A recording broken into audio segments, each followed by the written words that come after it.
What's up, man? Oh, hi there. Why'd you walk around me, dude? Oh, it's just you're not wearing a mask, so I didn't want to risk my life. Oh, are you facial profiling me right now? No, it's just I care about humanity, and you obviously don't care if people die, so. Wow, I didn't know sheep could speak English. Sheep? That's you. You're a sheep. Do you even watch the news 24 hours a day? I don't believe in news. You're literally killing someone every time you breathe. Hey, I'm not gonna wear a face diaper, okay? Hey, are you mask shaming me? I'm just saying, if you wear a mask, you're a communist. Well, anyone who doesn't wear a mask is a racist. What? I believe in science, okay? You probably never wear condoms either. You're probably wearing a condom right now. Actually, I'm wearing two right now. Thanks for joining me, brothers and sisters. Welcome once again to the gorgeous Chilcotin Plateau. As you can hear behind me, there is a cacophony of nature outside the window that will serenade us. As I share with you today, a few questions, a few facts. Facts versus fiction. You can't stand the heat, get out of the kitchen. First out of the gate, I have to ask you, what is the real purpose of these lockdowns? From the masks to the lockdowns in different countries to fucking bullshit social distancing. Do these anti-COVID measures actually serve any purpose, or is there another purpose at hand?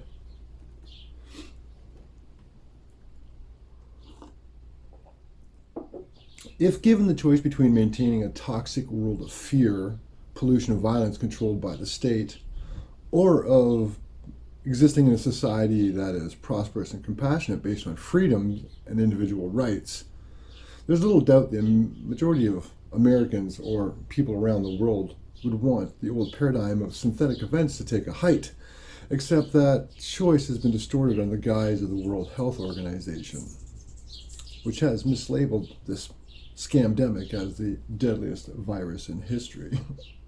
The coronavirus crisis arrived in a flash with little time to actually analyze exactly what the fuck was going on. Americans struggled to process what is real, trustworthy, and authentic as the unraveling of deep political decay revealed itself with a behind-the-scenes subterranean power struggle that has surfaced with the intent of the disintegration of American society or societies as a whole around the world, because it has been professed to be the Great Reset.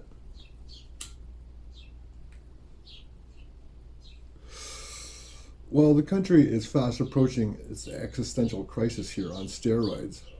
Millions have experienced an inner knowing that something indefinable is not correct. Something is not right. And the recognition of that from earlier explanations were hogwash to others.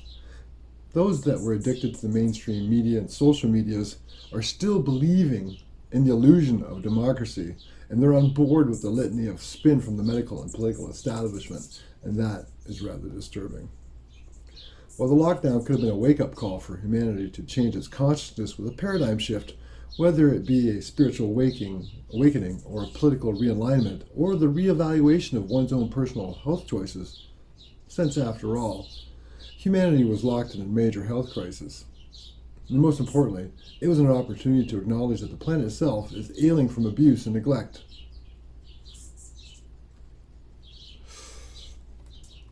Here's the big one.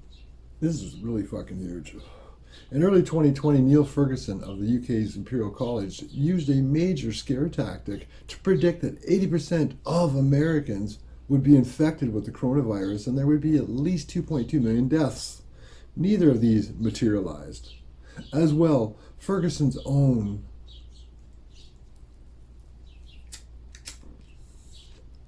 estimations as to the impact of the coronavirus in the UK was grossly misrepresented too, not to mention the fact that during the imposed lockdown, Mr. Ferguson himself was found to be out and about, and during his travel, so to speak, he was found in the company of another woman.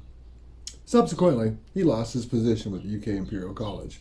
But then again, remember, they were the first and foremost to come out and use this major scare tactic at the beginning of 2020, which initiated the lockdowns in the first place.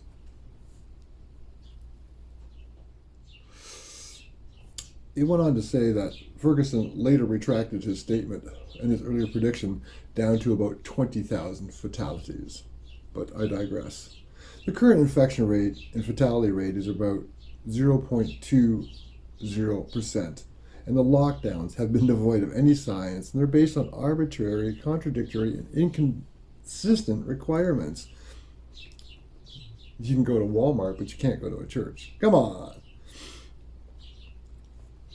Oh, yeah. Good duty. Now, here's a few more examples that come to mind when you look at the fact that big chain stores, such as Walmart or liquor stores, are considered essential services and remain open, but those standalone independent mom and pops that may provide some of the very similar services are not allowed. Some barbers are allowed to open, but hair salons are not.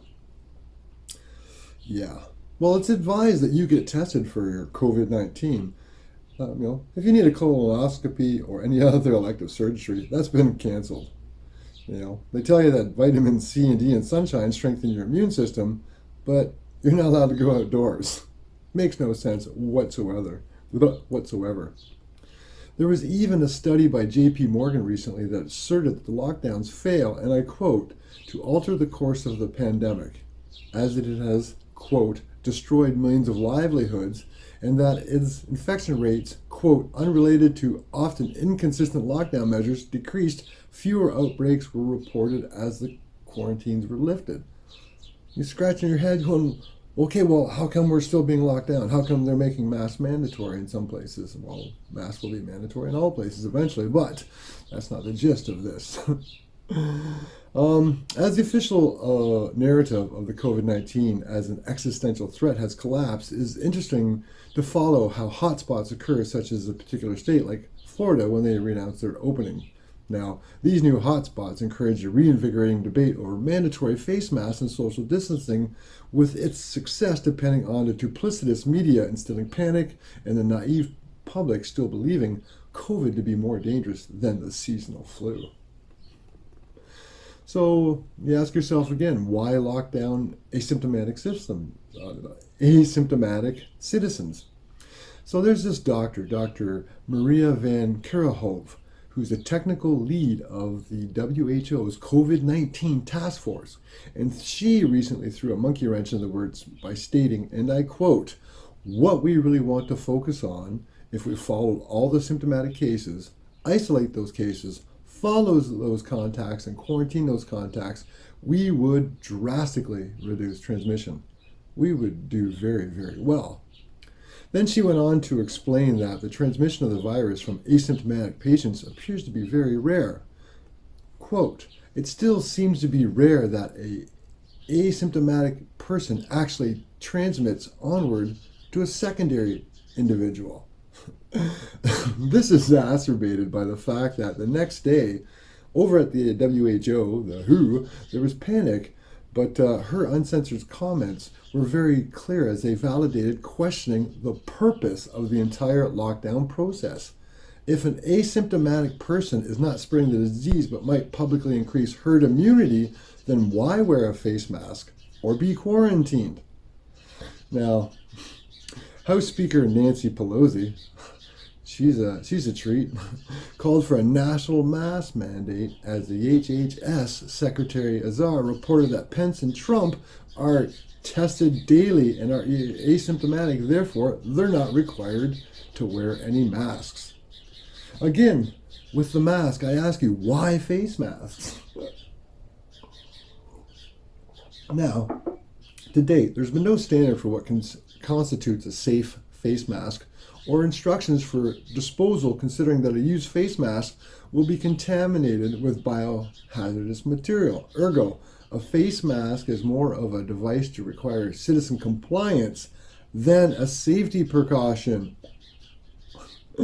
Adding a partisan narrative to the crisis, the most expensive lockdown restrictions, some of them come with actual criminal penalties, come from predominantly Democratic governors and mayors who offer no science or forensic data to prove that either mandatory face masks or home sequestration have failed to prevent the spread of the disease.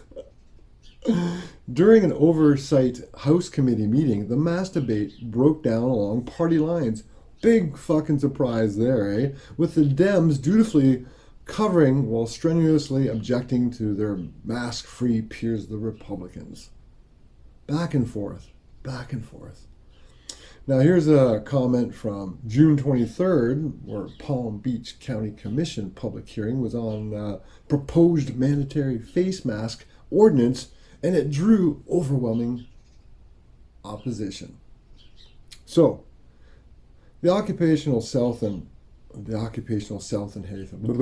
almost like a dyslexic there for a minute. The Occupational Safety and Health Agency that's responsible for overseeing the health and safety of every American worker has its own website expressed, and I quote,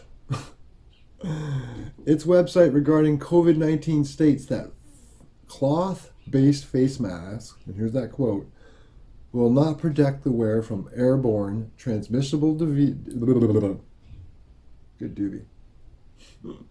will not protect the wearer against airborne transmissible infectious agents due to loose fit and lack of seal or inadequate filtration.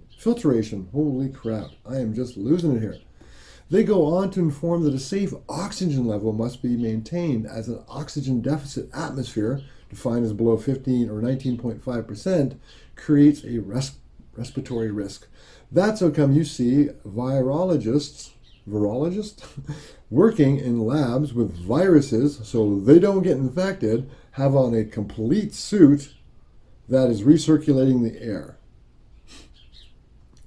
Yeah, go put your N95 on. Now here's another quote from the New England Journal of Medicine. There is no sound evidence or science to prove the benefits of mandatory usage. Quote, we know that wearing a mask outside healthcare facilities offers little, if any, protection from infection. The chance of catching COVID-19 from a passing interaction in a public space is therefore minimal. In many cases, the desire for widespread masking is a reflexive reaction to anxiety over the pandemic. Plandemic, scandemic, call it what you will. Here's a little curveball for you. More recently, Dr. Anthony Fauci declared masks as largely symbolic, as he was setting an example for what other people should be doing.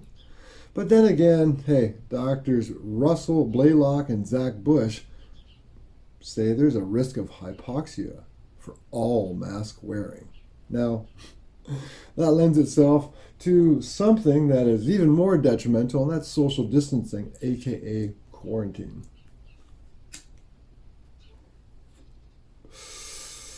There's not a whit of science to support social distancing. And this is a mutually exclusive phrase, since there's nothing social about enforced distancing from other humans. But social distancing has been attributed to the CIA protocol since the 50s to break a prisoner's resistance, or in a certain teenage science project. And if you're wondering what that alludes to, check out my video, The Lowdown on the Lockdown. In any case, it's been proven to erode an individual's normal need for social disorder or social contact. It's an effective way to starve the brain function of human interaction and comparably other unemotionally and unhealthy deprivations. Holy crap, the birds.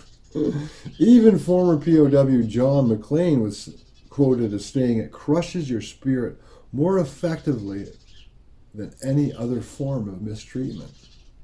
And then you take in consideration there's rules 3 and 44 of the Nelson Mandela rules. If you didn't know, Nelson Mandela had some rules that warn that being cut off from the outside world and prohibits for more than 2 weeks of isolation, because that constitutes cruel and inhumane treatment and punishment.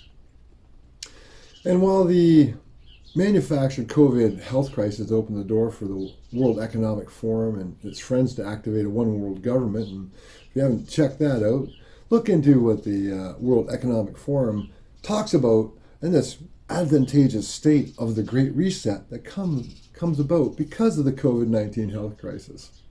Now, unfortunately, millions and millions, if not billions of people around the world still play into the cognitive dissonance game with little awareness that they are witnessing a government takeover with increased censorship and surveillance. So I thank you for taking the time to join me, brothers and sisters. Bless up.